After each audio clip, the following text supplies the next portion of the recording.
Today I'm reacting to your Monday Night Raw Hot Takes. Hot Takes is a weekly video series where I give you all a platform to be able to voice your thoughts, whether those are good thoughts, bad thoughts, or everything in between about the world of professional wrestling. So if you'd like to be featured in the next episode of Hot Takes, make sure that you're following me over on X because I ask for your hot takes there after every episode of Raw, SmackDown, and every single WWE Premium Live event. Which means, yes, we will be doing an episode of Hot Takes immediately after Clash in Paris, so don't forget about that. By the way, if you are looking for my full review with footage of this particular episode of Monday Night Raw, all 40 minutes of it are already up and available over on patreon.com/SantiZap. Over there, we upload the Raw reviews, SmackDown reviews, and a bunch of other series that use real footage that we can't ever post here because it would just get blocked due to copyright. So go check it out. Link in the description, link in the pinned comment. And as always, don't forget to subscribe to this channel, ring the bell for notifications. If you're a wrestling fan, I know you're going to fall in love with this YouTube channel because we always upload daily wrestling content. All right, let's see what you guys sent in. This is a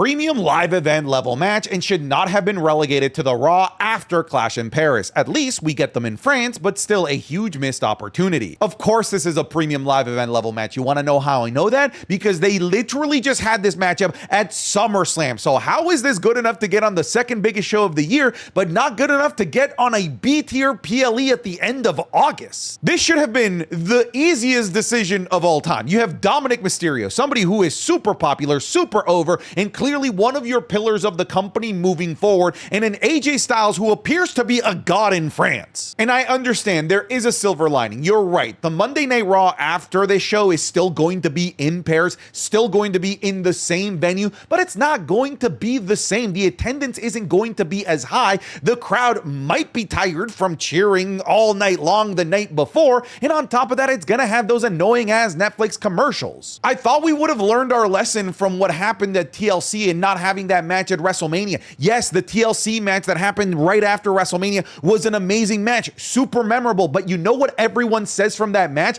They don't say, oh, shucks, I love that the Street Profits won that match. What a great match. No, they say that match should have been at WrestleMania. And I fear that we're gonna have the exact same thought that we had from that TLC match here with DOMINIK MYSTERIO and AJ Styles. This should have been the easiest decision of all time, and I do not understand why they decided to make the call to have this be on Monday Night Raw. Look, it's still going to be awesome. If there's a title change, it's still going to be electric, but I'm telling you, it's not going to be the same. PLE matches are just remembered way more than matches on the episodes of Monday Night Raw and Friday Night SmackDown. That's just a simple fact. If you had asked me to bet on who was going to get the short end of the stick between Stephanie, Julia, and Roxanne's call-up, I would have said Rox, but no, since the call-up, she's had more matches and PLEs than both of them combined. I'm so happy that she didn't get lost in the shuffle. I'm glad that Roxanne Perez is doing as well as she's doing. That match against Rhea Ripley on Monday Night Raw I thought was fantastic. I'm glad that she's being featured heavily on episodes of Raw. I'm glad that she's gotten PLE spots. I'm glad that she had that great run in the Royal Rumble. I'm just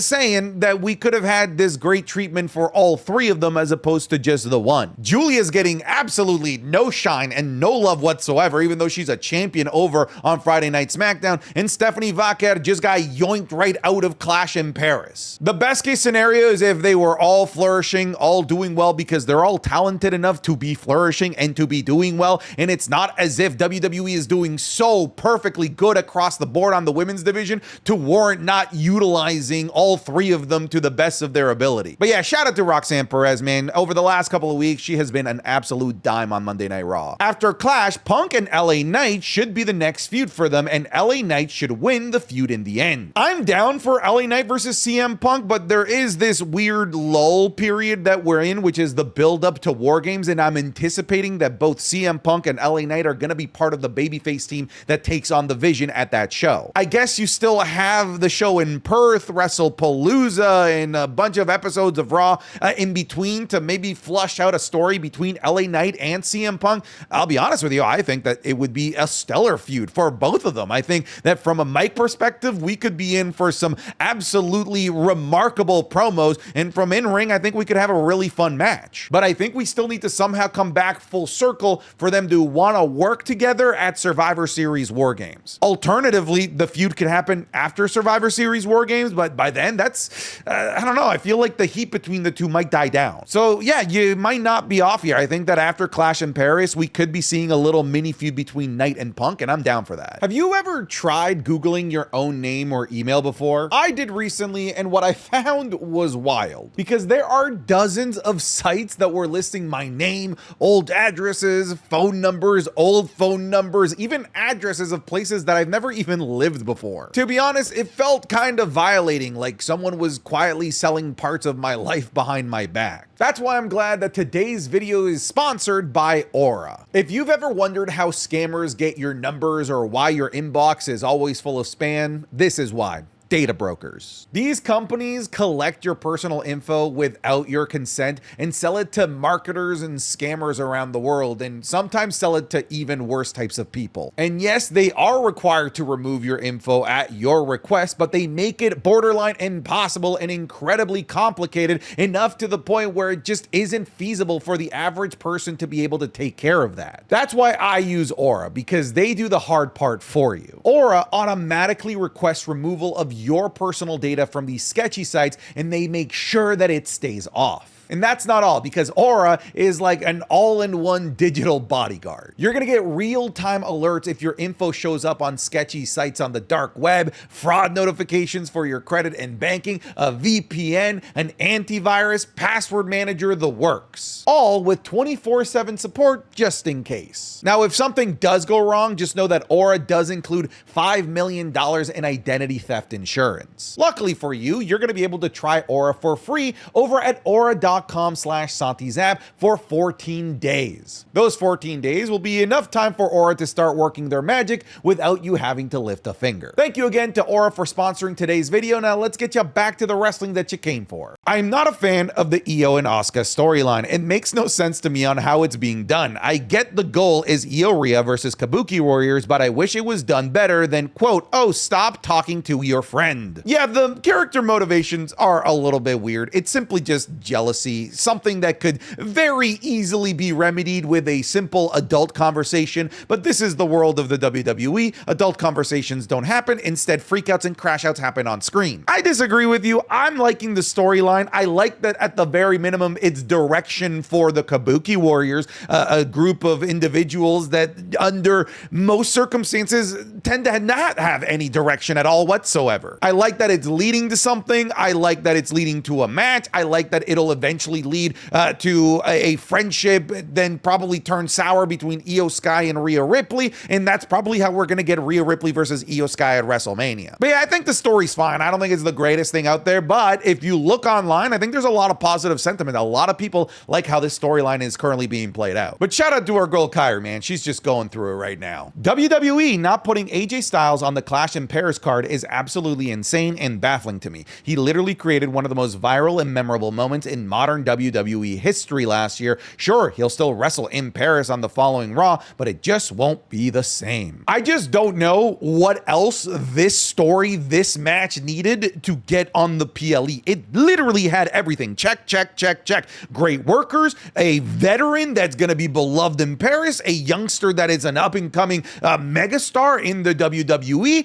an already continuing storyline that has people gripped and has attention of the fans. I don't know what else it could have done to get on the show. That's why I thought it was such a foregone conclusion. I didn't think that it was a possibility that they could make this asinine decision to not have this in Clash in Paris. I love what you said up there at the end. Sure, it's happening in Paris, but it just won't be the same. It just simply won't. Just because I'm saying it's not going to be the same doesn't mean I don't think it's going to be great. I still think it's going to be a fantastic moment. I'm just telling you, and I promise you, had this been in Clash in Paris, it would have been better. Roman was all over Raw tonight. Being in multiple segments and brawls made Raw feel like the good old days. I really hope WWE continue using him to advance stories through promos and segments instead of just run-in brawls when he comes back. Oh my God, I 100% agree. The show just feels so much more special when Roman Reigns is there. When Roman Reigns is an actual living, breathing, evolving character on the show, not just constantly making his returns from hiatuses and going going out there to brawl or save somebody. This was refreshing, having Roman have a full-fledged entrance, having him go out there and soak in the love from the crowd, a full promo, a back and forth with Paul Heyman, back and forth with Bronson Reed, backstage segment with Jey Uso, a backstage brawl with Bronson Reed again. This, like you said, is the good old days. But man, having Roman on the show, as much as we had him on this episode of Monday Night Raw, was a stark reminder of just how much bigger of a star he is compared to even Cody Rhodes. Cody Rhodes cannot make the show feel anywhere near as special as a full-fledged run from the tribal chief across various segments on the show. It's sad that he's a part-timer, man, because WWE would just be so much better if he was there week in, week out with segments in the ring, backstage interviews, all that jazz. The 5-card format must change. Having one women's match and not having AJ versus Dom is insane. Cody's already not on the card, so it should be made up by having at least a mid-card title. They've been teasing Julia versus Michin. Even that could have been a great match for the card, considering Julia has had no defenses. Listen, at one point, I was a strong defender of the 5-match card on PLEs because I also came from an era, the 2010s, where they would do 9, 10, 12-match PLE cards, but like literally almost all of the matches would be like 5 minutes long. So I appreciated and I learned to love the 5-match card while every match was getting like 15 plus minutes. It was great. But here's the thing, Evolution, the PLE in July, proved that you can still have a meaty PLE while still giving each match the right amount of time necessary. They had 7 matches and none of the matches were these like rushed 3, 4, get out of the ring so that we can bring John Cena out for the crowd type of matches. So now that I've seen it be done for Evolution, now for me, my expectation is that it should be done that way for all the PLEs. And when I look at Clash in Paris, this is a 5-match card that easily based on storylines that were happening in the WWE could have been 6, even 7. But I'll tell you why they're not putting in all of this effort on this PLE. It's because they're going to put all the effort on the ESPN show, and starting with WrestlePalooza. They want you to want more. They want you to wait so that you end your Peacock subscription and head over to ESPN and pay WWE and ESPN the 30 doubloons so that you can see more matched PLEs. Which, by the way, we as fans should be demanding that, right? Like, if they're going to charge more for PLEs, they better be putting more than 4 or 5 matches on there. I'm tired of the Vision main eventing every Monday Night Raw. Like, it's getting repetitive, but tonight's main event was slightly different. But yeah, they really need to change the way shows have to end and not just keep it the same with slight changes to it. So just for fun, I went back to an old hot takes thread at around this same time last year, and funny enough, most of the messages were like this, but instead of the Vision, it said the Judgment Day. We've talked about this before already on the channel, but this is just now a seasonal thing. Every single time at this year, when we get to past SummerSlam, as we build towards War Games, you're gonna have Monday Night Raws being run by some heel faction that opens and closes every episode. It's gonna be like that probably right through past War Games and right until the end of the year. And this isn't new. This isn't just WWE all of the sudden being lazy in 2025. They just get lazy at this time of the year every year. And I wish it would change, but it just simply won't. We're gonna have the Vision opening up almost every single episode of Raw and closing almost every single episode of Raw, and it's gonna be like clockwork. It's going to be some combination of the Vision, singles match, 2-on-2, 3-on-3. If they add a 4th member, oh my God, 8-man tag match, the main event Monday Night Raw. That's how it's going to be, pal. I'm sorry. I like where we're going with Asuka. She's showing a darker and more aggressive side of her, and I can't wait for them to pull the trigger on this heel turn and see what the outcome is. Me too. As we were talking about earlier, I just simply like the fact that there's direction and that they're doing something with both Asuka and Kairi Sane, something that hasn't necessarily been the case very often with their run over the last couple of years, really. And if the end goal is a Kabuki Warriors heel turn, not just Asuka, I'm down for it, because right now they are trying to set them up as justified heels. And what have we learned from Triple H? One of the things that we've learned from his booking is that he's actually shockingly quite good and consistently good at that, at booking the justified heel. So if we're gonna turn Asuka and Kairi Sane into the justified heel, that's nothing but good things for them in their career and their time on Monday Night Raw. So yeah, I'm here for it. I don't think that it's going to lead to some main event run that some people are hoping for Asuka. I think that this is purely a play for the bolstering of the women's women's tag team division. Because if you have a strong heel Kabuki Warriors and then you add Rhea Ripley and Io Sky in there, all the while the current champions are freaking Charlotte Flair and Alexa Bliss, then you've got yourself a heavy hitter like division in the women's tag team. LA Knight got absolutely done dirty tonight. We all know that he wasn't going to win, but having him take the pin and then get clowned by Jey Uso feels extremely unnecessary and poor booking going into Clash in Paris. Okay, I'm glad that I wasn't the only one that thought this, because I thought the exact same thing. I thought it was shocking enough that he lost and got pinned by Braun Breaker going towards a PLE where he's one of the #1 contenders for the world title. Like, Braun Breaker didn't need to win that.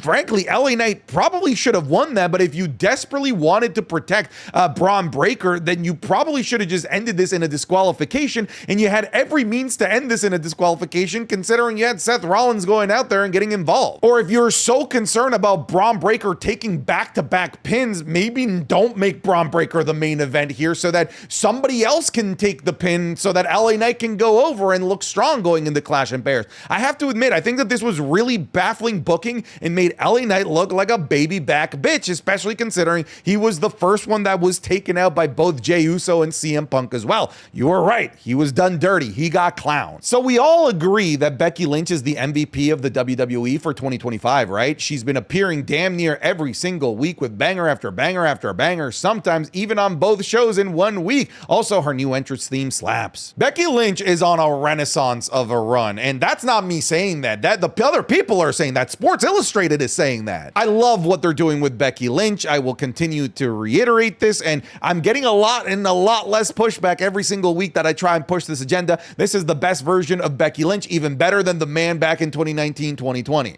Is she as popular as the man in 2019 and 2020? No, but in terms of the quality of the work that we're getting, both from consistency in terms of how good her promos are, consistency with how good her matches are, how good her feuds are, I think that this version of Becky clears. MVP, I think we're going to have a strong conversation about that. I think that right now she might be in the running for that at the end of the year when we do our end of the year awards for Superstar of the Year. It is kind of funny though that Monday Night Raw is in desperate need for a new top heel in the main event scene, and they literally have the best heel in the WWE right now in the women's division in Becky Lynch, but they have her as the cornerstone of the women's mid-card. Because right now, damn, that main event scene could really be benefiting from this current iteration heel Becky Lynch. But I don't want to change it because she's doing such a great job in the mid-card, elevating that title, giving new people opportunities to get to shine and have feuds with and have matches with. I'm excited for the Nikki Bella match. There, I said it. Bronson Reed actually held his own on the microphone for the little time that he had. That segment in the beginning was really well done. The fact that they didn't have him stand tall before Paris makes it possible that he might win, and I'm intrigued. I've already talked about this at length, so I won't spend too much time on this, but I really think that Bronson Reed should be winning at Clash in Paris.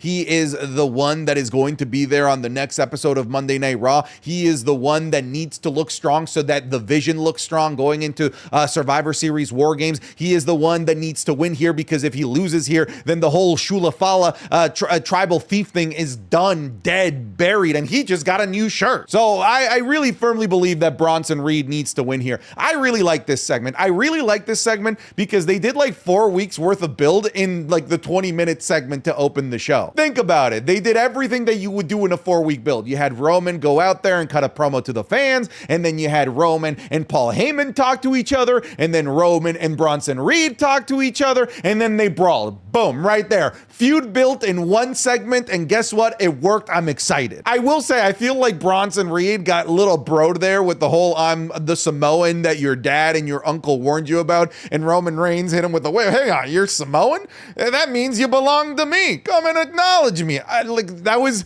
a tough line to come back from because it was a very good line from Roman. Jericho is definitely coming back. The mention of Learning Tree and Judas plus Waller having a clipboard and pen can only be a reference to one thing. You just made the list. Listen, I don't know if you are memeing, but you might be onto something because, believe it or not, WWE tends to do this a lot. When they know that they're about to land some major free agent, and they did this with CM Punk back in 2023, they start to drop references to the wrestler in very subtle ways, and it's usually Corey Graves that does it. Remember when Corey Graves dropped the line of your arms are just too small to box with God? That was literally a CM Punk Punk line word for word. And then CM Punk came back to the WWE like 2 months later. So there might be something to that. I'm just saying, I want to give you your flowers if it ends up being true. Vaquer should have had a match at Clash. There's no reason that they couldn't have had a battle royal to crown a new champ on Raw, and then they go against Stephanie Vaquer at Clash, or you could have just done a multi-woman match at Clash for the title with Vaquer in it. Yeah, of course, there's no like logical reason or excuse as to why Stephanie Vaquer should be missing Clash in Paris. Hell, they could have made Rhea Ripley versus Roxanne Perez. They could have made that a #1 contenders match,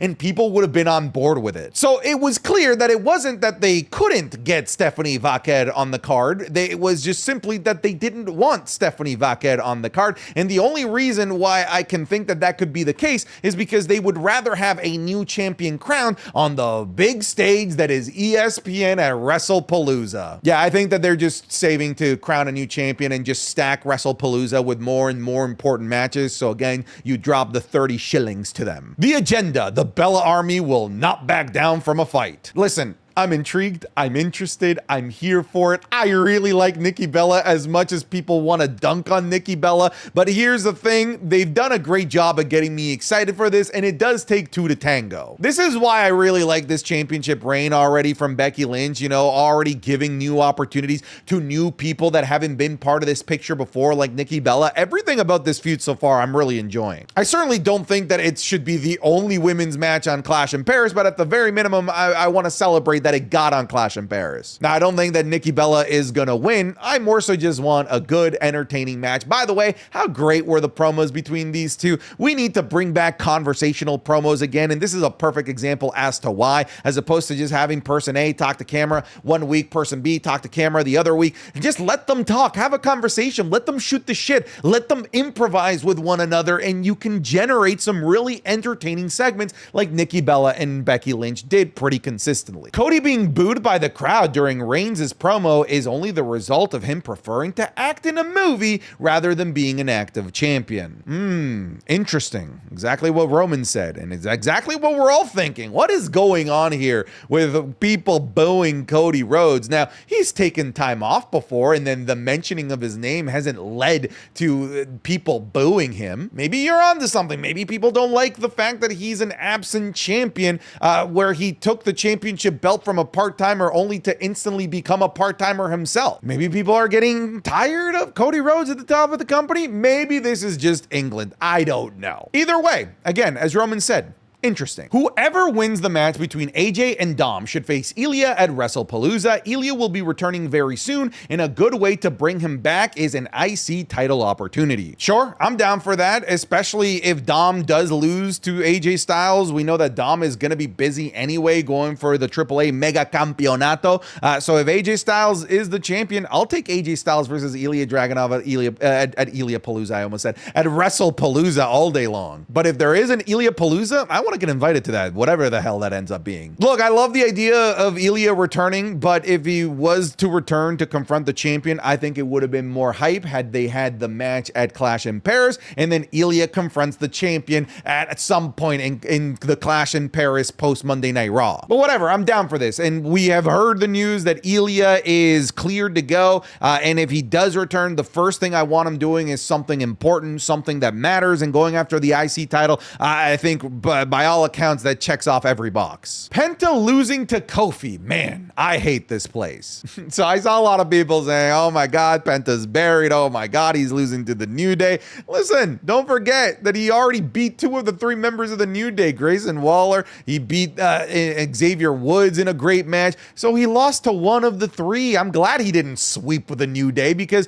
then that would have made the New Day look really bad. At the very least, Penta losing here, which was, by the way, not a clean loss. He lost because of the numbers game, might set us up for Penta trying to even out the numbers game. And maybe that's how we get Andrade and Rey Fenix over on Monday Night Raw. And then I think that'll be awesome. Come on, you know that Andrade, Rey Fenix, and Penta versus the New Day is going to be awesome. So yeah, don't fret. I think Penta's going to be A-okay. He's going to be just fine. All right, folks, thank you so much for watching this episode of Hot Takes. I'll see you guys in the next one. Take care. Goodbye. Get out of here.